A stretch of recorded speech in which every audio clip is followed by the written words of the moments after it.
బిస్మిల్లాబాద్ ఎలా తయారు చేసుకోవాలో ఇప్పుడు చూద్దాం. ముందుగా బాండీ పెట్టుకొని బాండీలో ఆయిల్, శనగపప్పు, జీలకర్ర, ఆవాలు అండ్ కరివేపాకు వేసి బాగా ఫ్రై చేసుకోవాలి.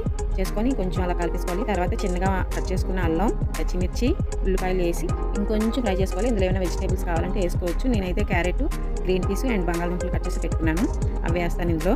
నా వీడియో ఎవరైనా కొత్తగా చూస్తుంటే ప్లీజ్ సబ్స్క్రైబ్ చేసుకోండి. అలాగే మంచి మంచి వీడియోస్ అనేవి మీకు వస్తే బెల్ కొట్టడం మర్చిపోకండి. నా నోటిఫికేషన్స్ అనేవి మీకు వస్తాయి అన్నమాట.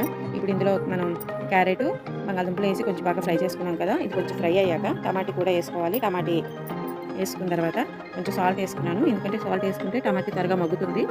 మగ్గిన తర్వాత దీంట్లో ఇప్పుడు నేను గ్రీన్ పీస్ ఫ్రెష్ అనమాట, అవి బఠానీలు కాదు, ప్లస్ గ్రీన్ పీస్ కాబట్టి నేను లాస్ట్లో వేసాను. ఇప్పుడు కొంచెం మనం ఉప్పు కారం వేసుకున్నాం కదా, అల్లం వేసుకున్నాం కాబట్టి అల్లం వెల్లుల్లి పేస్ట్ ఏం అవసరం లేదు.